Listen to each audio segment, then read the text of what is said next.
Hey, it's Jeff Zito, and thank you for checking out another episode of the Celebrity Jobber Podcast. Basically taking a look at celebrities before they were famous. What did they do for work? Was there a big break that launched them into stardom? Or was it just a gradual build? What was their first job? And maybe their parents' jobs? My guest this week has been in a ton of movies, which I am a fan of. A lot of them. I just saw this crazy one not too long ago called The Menu. He's also been in the movie The Chef with Jon Favreau. He was on a great series a few years ago called Waco, about the David Koresh and Waco thing. He was really great in that. Luigi in Super Mario Brothers, Benny Blanco in Carlito's Way, and so many others. And we'll talk about his latest gig as he travels the country in search of Latino communities in places you don't necessarily think there would be Latino communities. His name is John Leguizamo, and he's my guest this week on Celebrity Jobber. The Celebrity Jobber Podcast with Jeff Zito. If you like what you hear, please subscribe, give a 5-star rating, and leave a review. Check out all our past episodes on Apple Podcasts, Spotify, or wherever you pod. What if these celebrities weren't famous? What would they have become? What was their first job?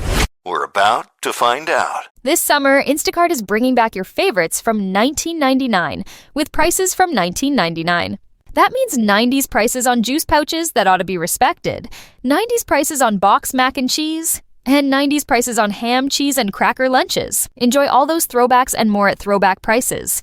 Only through Instacart. $4.72 maximum discount per $10 of eligible items. Limit one offer per order. Expires September 5th while supplies last. Discount based on CPI comparison. Johnny, how are you, man? I'm doing great now that I'm talking to you. Oh, it's been a long time. I know you don't remember, but I do fondly. And I'm going to just tell you, you called me rock. You called me rock and roll's Oprah Winfrey many years ago, and I've never forgotten it. And I've told that story many times. Cool. But look, you know what's funny is I guess I'm a pretty big fan of your work because I see so much of your work, and it seems like you're working a lot lately. I mean, and I know when I say lately, I'm talking about Waco, which I know was like 7 or 8 years ago. But like Waco, The Menu was one of the shows that I just saw you in not too long ago. Have you been working like a lot in the last 5-10 years? Yeah, who would have thought at my age I'd be working like an animal, but I am. We're working on Ice Age 6 right now. I'm in Zootopia. I'm in the new Deadpool VR game. This incredible little short movie independent film called Bob Trevino Likes It. Won 23 film festival awards around the world, and it's an amazing. That came out in March. Yeah, man. So are you doing all this on purpose? Are you going out and or is your phone just ringing? Are you auditioning for stuff, or is your phone just ringing because you're John Leguizamo? The phone is ringing. I'm not gonna lie. Yeah, it's coming to me. But I earned it. I worked my ass off for so many decades. I'm on my 4th decade in showbiz. I mean, you would hope that you would reap what you sowed. Right. Well, no, and I want to talk a lot about your most recent project, which is called John Leguizamo Does America, and that is going on right now on MSNBC. But if you don't mind, John, can you tell me a little bit about growing up? Because you moved to New York City when you were a young guy, and I understand your father had aspirations to be in film. Is that true? Yeah. I came to the U.S. when I was 3 years old, a little under, and my brother was 1. And we moved to Jackson Heights, Queens, where all the Colombians were moving to. And we started white flight. That's white people leaving the hell out of the neighborhood. But they were missing out, unfortunately. And my dad, when he was 19, he fancied himself to be a film director to Italy, to Cinecittà, where neorealism was birthed, Fellini, Rossellini, all the Enis, all the great neorealists of the era. And it, it never came to fruition in him. But, here I am directing, producing, and voicing. I fulfilled his dream that he wasn't able to do. That's cool. Was there ever, was he an inspiration? Like, how did this all happen? Like, how did you get involved, or how did you get interested in either stand-up, acting, theater? How did you get interested in all that stuff? And how old were you? I was a cut up. I was always the class clown. I was the neighborhood funny guy. But I was, I was a little bit, that was of a problem child. I was a troubled kid. And my math teacher, Zufa, rest in peace, said, instead of, Mr. Leguizamo, instead of just being disruptive, why don't you become a comedian? Because look, if they can make penicillin out of moldy bread, I'm sure we can make something out of you. And he actually inspired me. And I went and I looked in the pages, that's the old people's Google. Right. And I found Sylvia Lee Showcase Theater. And I went there at 17 and I fell in love with acting. And then I never stopped acting. I studied with some of the great acting teachers in America, Lee Strasberg, Herbert Berghoff, Win Handman, National Treasure. And then I got a really good skill set. So that all clicked for you, like late in your teens, where your teacher said you should be a comedian, and that's when your focus kind of started, like high school? Yeah, my first scene was Dino, about a troubled kid from the hood who's in therapy, and it was like, oh my God, that's my life. Right. And I killed in it. I got all these offers from NYU students, their films, and I knew I had something. I knew I had there's something clicked really, really hard for me, and I knew that this would be my path, was my calling, and then the rest fell in place. Celebrity Jobber. The Celebrity Jobber Podcast with Jeff Zito. What did your mom and dad do for work when you were growing up? I know Dad aspired to be, in film, but what were their jobs when you were living in New York? Well, obviously when they first got here, the jobs were, I was a cab driver. My mom was a factory worker, and they worked their butts off. My mom eventually became a secretary, and then my dad got into real estate, and then they both went to college, and they both became accountants. And my mom was my accountant and still is, for that almost 40 years. That's awesome. So was there ever a time that, you looked at all the acting stuff, the stand-up, the theater, and you were like, okay, this is a good dream. Did mom or dad ever say to you, like, hey, John, that's cool to have a dream, but maybe you want to, get into the family business of accounting? Or did they ever have that, that talk with you? Backup plan? Well, it was a little harsher than that. My father was like, we didn't come to this country for you to everything up. I wanted to be an actor. He goes, who's going to, there are no Latinos actors out there. And he was right. The only person out there at the time was Desi Arnaz, I Love Lucy. There wasn't really much opportunity. I wasn't really chasing fame or money or any of that stuff. I just loved the craft. And I never expected living off of it. And well, look, here I am. Yeah. How about your first job? Do you remember your very first job, both in show business and in life, regular job? You ever hold a regular job? Oh, yeah. I had a lot of jobs. I worked at a lumber yard. I was a bus boy. I worked in shoe stores, in clothing stores. In windows, I mowed lawns. I did everything and anything. I was a messenger for a minute. But my first big gig was Miami Vice. Oh, yeah, I remember that. Yeah. I was about 19 or 20, and I was the villain. I looked like a child. I look like a child with a machine gun.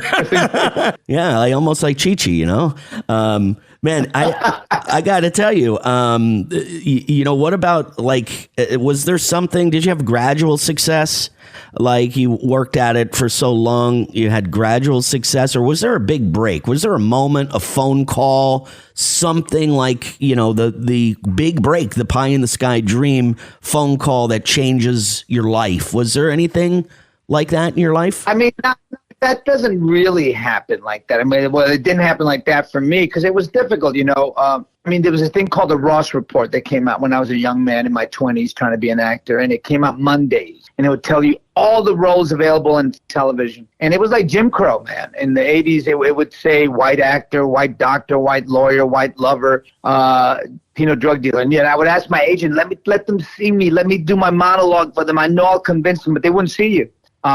So basically what I started to do was to write my own shows because I knew we're 20% of the U.S. population now, but we were a huge percent of the population then. And just not getting any play, which is crazy. So I wrote my own one-man shows because I knew the Latin population was massive. And I did Mambo Mouth, and boom, I got a great review in the New York Times. And then in my theater, I had Raul Julia, Al Pacino, John F. Kennedy Jr., rest in peace, Olympia Dukakis, George Plimpton, you name it. Arthur Miller came to my show, bro. Wow. So, yeah. I mean, Sam Shepard. Unbelievable. Yeah, and I remember the pest, I remember the Freak, I grew up in New Jersey, so I remember when you did some of those, the one-man shows earlier in your career, that was earlier in your career to me. But like, I'm just thinking all of these different art forms, right? They're all different. Acting, theater, one-man show, writing. Oh, yeah, absolutely. Stand-up. Yeah. What's your favorite? And, like, was there ever a time that you had to choose to do one versus the other? And what's your favorite one? No, I've never had to choose. And luckily, I'm versatile. I think because I'm a Latin actor, I had to become versatile. Just like J-Lo, when she was starting out, she's the first to, like, be selling perfumes, dancing, singing. You got to do it all to survive as a Latin entertainer. But you end up pioneering so many things, but I mean, I loved voicing. It's one of my favorite things. I mean, I did Bruno Canto, and it became one of the biggest hits in Disney history. So that's a blast because you get to create a character voice and you give it life. Otherwise, it's dead on the page. But I think one of the most exciting things for me is theater, live theater, because there's nothing like it. I mean, film, you have a great connection, but it's not immediate.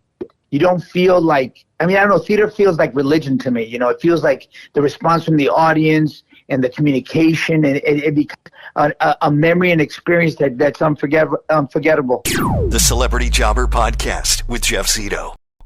Celebrity Jobber. My very first job was working at a dinner theater. I learned so much. I wonder if I ever, should have just raised my hand and be like the understudy of somebody, if my life would have become different, because I knew every damn word in The Sound of Music. I knew every line from everybody. I wonder, maybe I should have grew a pair. That was my first. That was my first job. You told me about all those different regular jobs that you had. What was your very first job, John? My very first job was, typical newspaper route thing, and also I gave out, while I was doing the paper route, I gave out business flyers, because that's how they did it back in the 70s, business flyers. You put them on the people's doors and I'd get a couple bucks. So that was your very first job, and now your most recent job is a show, a docuseries on MSNBC. It's called John Leguizamo Does America, and it's kind of funny because it sounds similar to an old movie that you and I might be aware of back from the 70s. But that's what it's supposed to be. But Debbie does, and I'm doing America. But you keep your clothes on, and you are in search. Oh, thank God. You are in search of Latino communities in America. Tell me a little bit about the show. Yeah, the show is kind of like an antidote to all the sad imagery that we're seeing right now on TikTok and the gram and on social media of mass deportations and the horrors and cruelty of that. Here I'm going across America looking for Latin excellence, Latin brilliance, Latin genius, and I celebrate it because it's not being celebrated as much as it should. And I go to Philadelphia this time, Raleigh, who knew there were Latinos there, but there's a ton of them, New Orleans, San Antonio, Phoenix, and season was #1 original show on MSNBC, and that's why I got a second season. And so you're finding communities, are you diving into the communities to find food, or are you just doing a deep dive on the entire area itself? Well, it's a combination of all that. We're going to great cities where there's a lot of history, like Philadelphia, for example. We found out that 10,000 unknown Latino patriots fought in the American Revolution, and that Juan de Miralles, a Cuban brother, raised $2 million for George Washington from Cuba, Mexico, and Spain to help fund the American Revolution. And General Bernardo Galvez formed an army of 3,000 Puerto Ricans, Cubans, Mexicans, Native Americans, and freed slaves, and they kicked the British out of the South so they couldn't surround the New England Patriots. Wow. The revolution. Not the football team. Right. Are you trying? Is there a specific purpose? And you did mention that you weren't happy with currently what you're seeing on social media today. But is that your purpose for this show? You're trying to highlight. You're trying to highlight some communities where there's a lot of Latinos, or are you trying to highlight communities where people didn't think there were a lot of Latinos? Just like you said, Raleigh, North Carolina, you wouldn't think there was Latinos in Raleigh, North Carolina. What we're trying to bring attention to? I wanted to celebrate Latino exceptionalism. So yeah, we're going to all these cities. Last time I went to Miami, New York, Chicago, Los Angeles, obviously the largest Latino populations in the country. And now I went to some other cities like Raleigh. Who would have known, Right. They brought a ton of Latinos. They brought them there in the 70s to do all the food processing. And of course, if you bring a community there, they're going to stay. They go, and they're doing amazing things there, incredible things. We met this renowned journalist from D.C. who gave up his career to help the children of immigrants that came in the 70s and who are being, obviously because they're Latino. But he made a soccer team with them, and they're the champions of North Carolina, state champions. That's like cool. 2 times in a row, 3 times in a row. That's awesome. I recently saw a movie about a group of kids in Texas where, a guy, it was a similar kind of story. The long game. The golf. It was number 1 on Netflix. That was such a great movie. I loved watching every bit of that. Celebrity Jobber. The Celebrity Jobber Podcast with Jeff Zito. John, I got to tell you it seems like, you're a regular guy, right? So it seems like you're pretty outgoing, pretty fun outside of all this stuff. What are you doing with your family? What are you doing to unwind? What does John Leguizamo do when he's not working all the time, which it seems like you do? I'm a bit of a workaholic. That's how the immigrants roll. But I definitely get, I need, for my mental health, I got to relax. So I like to travel around the world. My wife and I were just in Sicily, and I was in with my daughter. And I love tennis. Tennis is my new obsession. I like that you said tennis, and you're not making the switch to pickleball, which seems like what the cool people are doing. Oh, I'm not that old. Pickleball's for old folk. That's what I like to hear.